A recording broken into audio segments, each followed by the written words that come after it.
నమస్తే, welcome to business weekend. బంగారం ధరలు పతనమవుతాయా? అమెరికా ఎందుకు ఆజ్యం పోస్తోందా? అగ్రదేశంలో తీసుకునే ఓ నిర్ణయం కనకాన్ని షేక్ చేయబోతోందా? భారత దళాల్ స్ట్రీట్ కి దడ పుట్టించే ఆ నిర్ణయం పసిడిపై సైతం ప్రభావం చూపుతుందంటారా?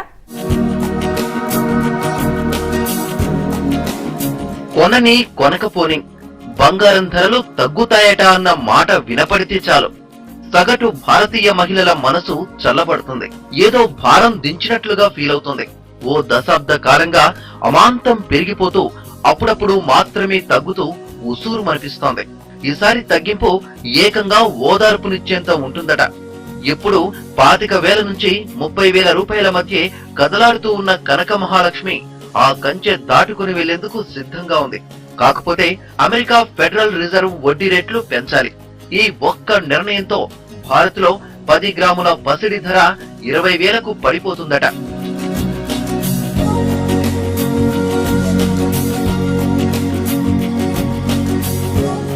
అమెరికా ఫెడరల్ రిజర్వ్ బ్యాంక్ మనకు ఆర్బీఐ ఎలాగో అమెరికాకు ఫెడరల్ రిజర్వ్ అలాగన్నమాట. వడ్డీ రేట్ల వంటి కీలక పాలసీ నిర్ణయాలను తీసుకుంటుంది. అమెరికాలో తీవ్ర మాంద్యం వచ్చినప్పుడు వడ్డీ రేట్లను దాదాపు 0కు తగ్గించేసింది యుఎస్ ఫెడ్. దీంతో అమెరికన్లు అప్పులు తీసుకోవడం మొదలు పెట్టారు. ఇది అమెరికన్లలో కొనుగోలు శక్తి పెంచుతుందనుకున్నారు. కానీ ఆ మనీ షేర్ మార్కెట్ల వైపు పరుగులు పెట్టింది. ముఖ్యంగా భారత స్టాక్ మార్కెట్లలోకి భారీగా ఎఫ్ఐఐలు వచ్చి పడ్డాయి. ఇప్పుడు గనక అమెరికా ఫెడరల్ రిజర్వ్ వడ్డీ రేట్లు పెంచుతూ నిర్ణయం తీసుకుంటే ఎఫ్ఐఐలు ఒక్కసారిగా తమ పెట్టుబడులను వెనక్కి తీసుకుంటారు. షేర్ మార్కెట్ బేజారు కావడం ఖాయం. దీంతో పాటే బంగారం ధరలు పతనమవుతాయి. స్టాక్స్ తో పాటు ఎల్లో మెటల్ లో కూడా భారీగా పెట్టుబడులు పెట్టడమే ఇందుకు కారణం.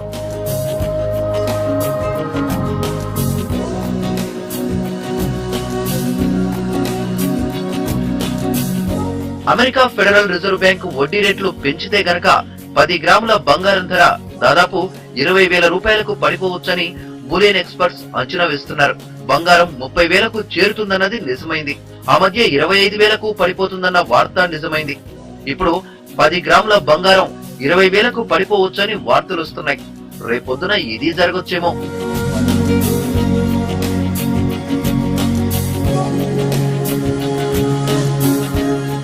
అయితే ఐఎంఎఫ్ మాత్రం వడ్డీ రేట్లను వచ్చే ఏడాది పెంచమని సలహా ఇస్తోంది.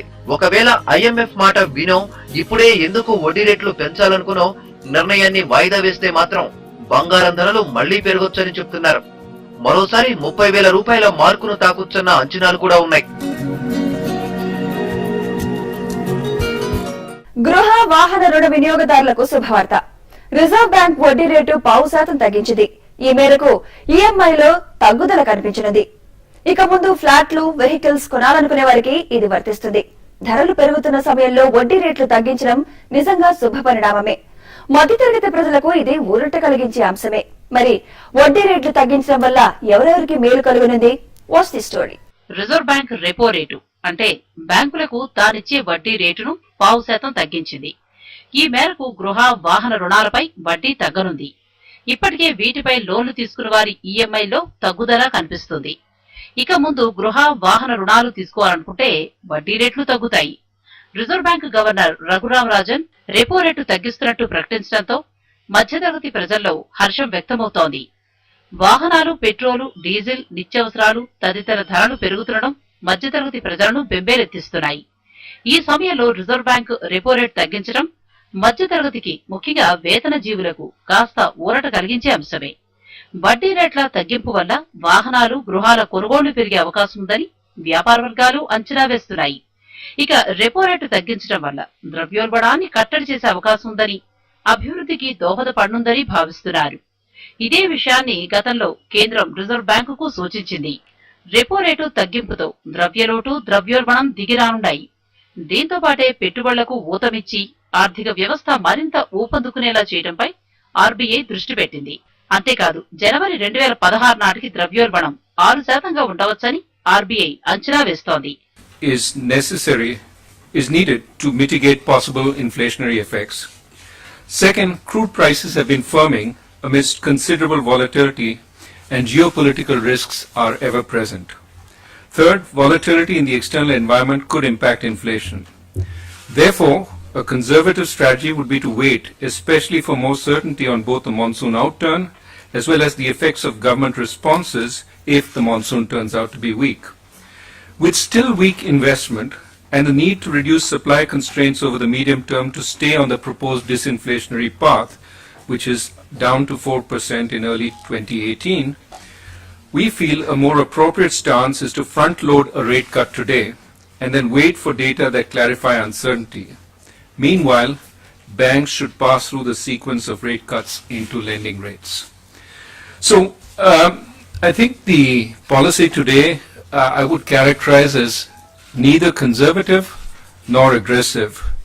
It's in some sense a Goldilocks policy, just right given the current situation. సాధారణంగా బ్యాంకులు రిజర్వ్ బ్యాంక్ వద్ద రుణం తీసుకుంటాయి.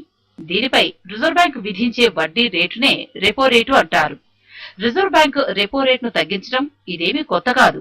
ఇదే ఏడాది ఇంతకు ముందు 2 సార్లు రెపో రేట్లను 0.5% చొప్పున తగ్గించింది. అయితే దేశంలోని 91 వాణిజ్య బ్యాంకుల్లో కేవలం 21 బ్యాంకులు మాత్రమే రిజర్వ్ బ్యాంక్ నిర్ణయం తర్వాత వడ్డీ రేట్లను తగ్గించాయి. దీంతో కస్టమర్లకు ఆశించిన మేర లాభం చేకూరలేదు. మరి బ్యాంకులు ఇప్పుడెలా స్పందిస్తాయనేదే వినియోగదారుల్ని వేధిస్తున్న ప్రశ్న. రెపో రేటు తగ్గించడం వల్ల రుణాలపై వడ్డీ రేట్లు తగ్గుతాయి. మరి ప్రభావం డిపాజిట్ల వడ్డీ రేట్లపైన పడనుందా అనే సందేహమూ లేకపోలేదు. దీనిపై బ్యాంకులు క్లారిటీ ఇవ్వాల్సి ఉంది. ఇక ఇప్పటికే 3 సార్లు రెపో రేటు తగ్గించింది రిజర్వ్ బ్యాంక్. దీంతో ఈ ఏడాది రెపో రేటు 0.75% తగ్గినట్లయింది. వ్యాపార వర్గాలు మాత్రం దీన్ని 1% తగ్గించాల్సిందిగా ఎప్పటినుంచో కోరుతున్నాయి. కానీ వచ్చే ఏడాది మొదటి వారం వరకు రెపో రేటు తగ్గే అవకాశం లేనట్టు తెలుస్తోంది. 2 మినిట్ మ్యాగీ దుకాణం బంద్ చేసింది. దేశంలో అమ్మకాలను తాత్కాలికంగా నిలిపివేసింది. హానికారక పదార్థాలున్నాయనే కోణంతో కొన్ని రాష్ట్రాల్లో మ్యాగీ నూడిల్స్ ను నిషేధించారు. దీంతో నెస్లే కంపెనీ గ్లోబల్ సీఈఓ స్వయంగా భారత్ కు వచ్చారు. మ్యాగీ నూడిల్స్ సురక్షితమైనవే అని వివరణ ఇచ్చారు. అయినా ప్రజల్లో అనుమానాల దృష్ట్యా తాత్కాలికంగా దేశంలో మ్యాగీ స్టాక్స్ ను వెనక్కి రప్పిస్తున్నామని తెలిపారు. మ్యాగీ నూడిల్స్ ప్రస్తుతానికి షాపుల్లో కనిపించవు.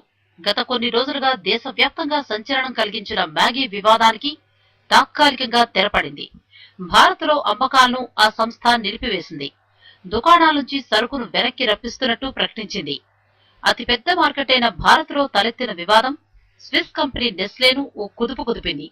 Company global CEO Paul Bulcke Bharat కు ఆగమేఘాలపై వచ్చారు. తమ సరుకు బంగారమని చెప్పారు. మ్యాగీ నూడిల్స్ సురక్షితమేనని, తమ పరీక్షల్లో ఈ విషయం రుజువైందని చెప్పారు. అయినా ప్రజల్లో అనుమానాలను దృష్టిలో పెట్టుకుని ప్రస్తుతానికి అమ్మకాలను నిలిపివేస్తున్నట్టు ప్రకటించారు. షాపుల నుంచి సరుకును వాపసు తెప్పిస్తున్నట్టు తెలిపారు. ప్రజల విశ్వాసాన్ని పొంది మళ్లీ మార్కెట్లోకి వస్తామని ఆశాభావంతో చెప్పారు. The Maggi noodles in India are safe for consumption. And that may sound very hard, it's very, very affirmative. And it is. And we base that, this way applies, and we say the same quality standards and the same procedures and safety and quality assurance methods everywhere in the world, the same. And that applies prominently also for the Maggi noodles here in India. Over 1,000 batches of Maggi noodles have been tested in the last days. And we have actually extended them even with complementary tests with third parties accredited labs and laboratoria. With 650 other batches have been tested. And all results that came out of this indicate that the Maggi noodles are safe for consumption. భారత్లో మొదలైన Maggi వివాదం Europe కు వ్యాపించింది. మ్యాగీలో ప్రమాదకరమైన పదార్థాలున్నాయో లేదో తెలుసుకోవడానికి lab లో పరీక్ష జరిపించాలని ఇంగ్లాండ్ ప్రభుత్వం నిర్ణయించింది. ఒకవేళ సీసం ఎంఎస్జీ అధికంగా ఉన్నట్టు తేలితే ఇంగ్లాండ్ లో ఎలాంటి నిర్ణయం తీసుకుంటారు అనేది ఆసక్తికరంగా మారింది. 2 నిమిషాల్లో రెడీ అయ్యే రుచికరమైన స్నాక్స్ గా పేరున్న మ్యాగీ నూడిల్స్ కు ఇది పెద్ద దెబ్బ. భారత్ వంటి అతిపెద్ద మార్కెట్లో అమ్మకాలు నిలిచిపోవడంతో ఆదాయాన్ని మాత్రమే కాదు, కంపెనీ ఇమేజ్ కూడా ఇబ్బందే. స్టాక్ మార్కెట్లోనూ కంపెనీ షేర్లు పతనం కావటం నెస్లే కష్టాలు ఏ రేంజ్ లో ఉన్నాయో సూచిస్తోంది. బిజినెస్ వీకెండ్ లో ఇప్పుడు షార్ట్ బ్రేక్.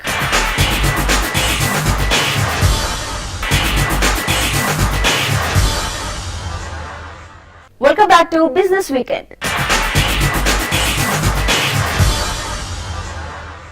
ఏవియేషన్ రంగంలో ఆఫర్ల జోరు కొనసాగుతోంది. మొన్నటి వరకు హాలిడే ప్యాకేజెస్ కింద ఆఫర్ల మీద ఆఫర్లను ప్రకటించిన విమానయాన సంస్థలు తాజాగా కిలోమీటర్కు రూపాయి ఛార్జీతో ప్రత్యేక ఆఫర్ను ప్రకటించాయి. ఆ వివరాలు ఇప్పుడు చూద్దాం. ఒకవైపు డాలర్తో పోలిస్తే రూపాయి పాపాయిలా పడిపోతుంటే మరోవైపు అదే రూపాయికి ఎంచక్క కిలోమీటర్ దూరం ప్రయాణించవచ్చని విమానయాన సంస్థలు అంటున్నాయి.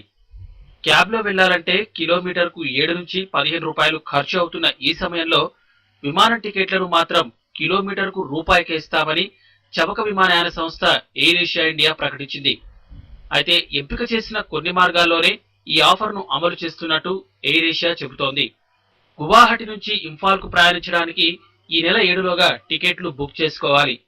ఈ కొత్త మార్గంలో అన్ని పన్నులు కలుపుకొని 900 రూపాయలకే టికెట్లు ఇవ్వనున్నట్లు, ఈ ఆఫర్లో ఈ ఏడాది జూన్ 25 నుంచి వచ్చే ఏడాది మే 31లోగా ప్రయాణాలు చేయాల్సి ఉంటుందని ఎయిర్ ఏషియా వెల్లడించింది. బెంగళూరు విశాఖ మార్గానికి ఈ ఆఫర్ ఉంది. న్యూఢిల్లీ గువాహటి మార్గంలో పన్నులన్నీ కలిపి 1500 రూపాయలు, న్యూఢిల్లీ గోవా, న్యూఢిల్లీ బెంగళూరు మార్గాల్లో పన్నులతో కలిపి 1700 రూపాయలుగా టికెట్ ధరను నిర్ణయించింది ఎయిర్ ఏషియా. అతిపెద్ద ఆన్లైన్ వాచ్ మాల్ ను ప్రారంభించినట్టు ఈ కామర్స్ సంస్థ ఈబే ప్రకటించింది. 200కు పైగా దేశీయ అంతర్జాతీయ బ్రాండ్లకు సంబంధించిన 65,000కు పైగా వాచీలను అందుబాటులో ఉంచినట్టు eBay India head Naveen Mistry తెలిపారు. అలాగే 26 ఎక్స్క్లూజివ్ ఇంటర్నేషనల్ బ్రాండ్ వాచీలు సైతం ఆఫర్ చేస్తున్నట్టు, వాచీలపై కనీసంగా 30% డిస్కౌంట్ ను అందిస్తున్నట్టు మిస్త్రీ తెలిపారు.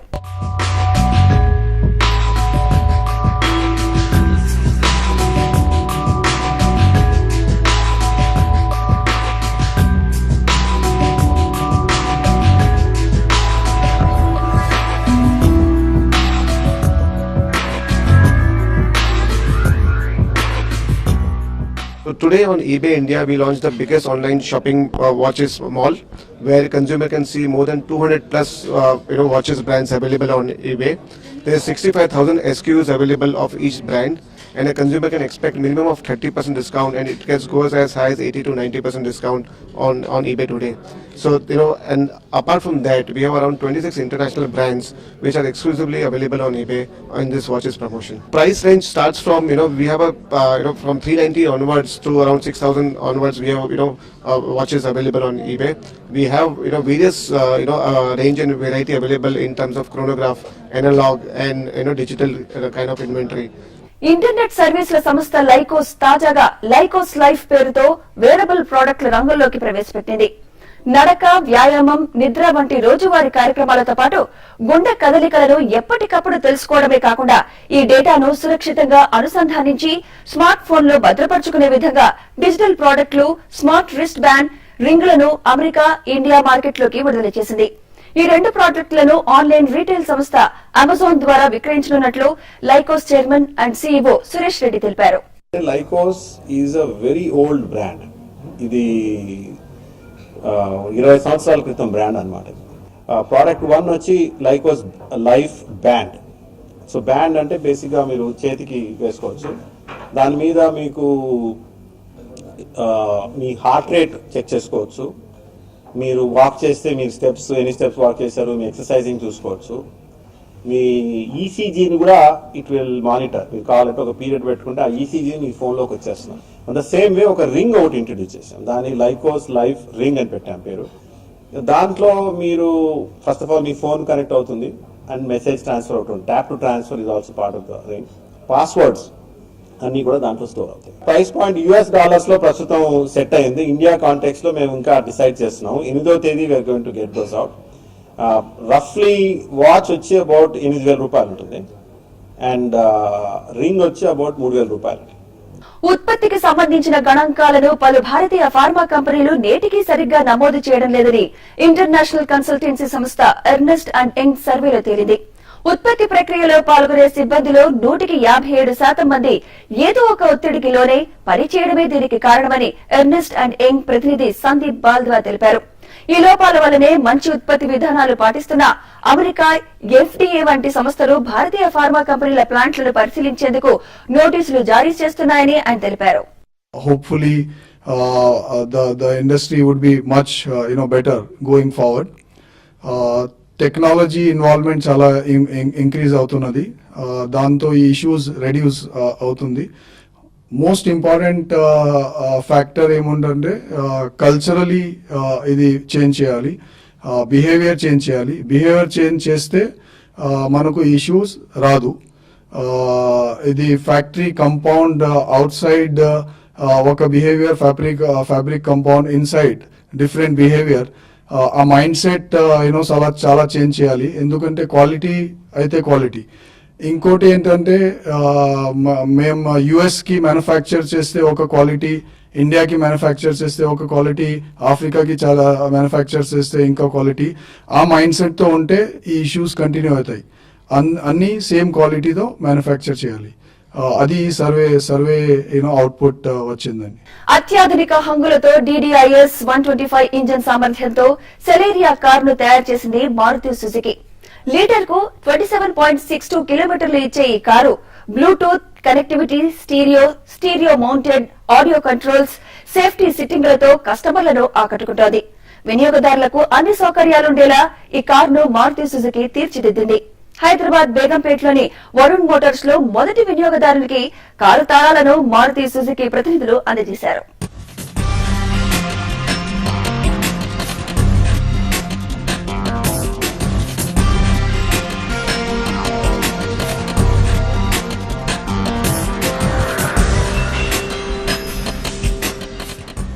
First diesel car which is being manufactured by Suzuki Motor Corporation. ఈ ఒక వెహికల్ మీకు 27 మైలేజ్ ఇస్తుందండి మన హైదరాబాద్ ట్రాఫిక్ కండిషన్ లో, ఐడిల్ టెస్టింగ్ కండిషన్ లో 27. దీంట్లో వీ హ్యావ్ ఎల్డిఐ అంటే basic model which is called as. దీని కాస్ట్ 4,85,485 అండి, అంటే ఎక్స్ షోరూమ్ ప్రైస్ ఇది. మళ్ళీ దాంట్లో ఇంకోటి సెకండ్ మోడల్ BDI అంటే as per Indian standard it's fully loaded. Earlier days అంటే పవర్ విండోస్ ఇదంతా ఫుల్లీ లోడెడ్ ఉంటుంది. This is costing you 5,11,883. Then we have ZDI దీంట్లో only driver seat air bags ఉంటాయి. Okay, and you'll have ABS anti lock braking system. దీని cost వచ్చి 5,42,537. Okay, top end model. This is ZDI optional. ఒకవేళ customer కి optional model కావాలి అంటే ఇక్కడ dual air bags ఉంటాయి. Dual air bags where driver as well as co driver కి air bags ఉంటాయి, plus driver seat adjustment. This all is there. ఇక ఈ వారం స్టాక్ మార్కెట్లు భారీగా నష్టపోయాయి. వరుసగా 4 రోజుల మార్కెట్లు నెగటివ్ గా ముగియడంతో వారం మీద మొత్తం సెన్సెక్స్ 1000 పాయింట్లకు పైగా నష్టపోయింది. నిఫ్టీ కూడా 319 పాయింట్లు క్షీణించింది.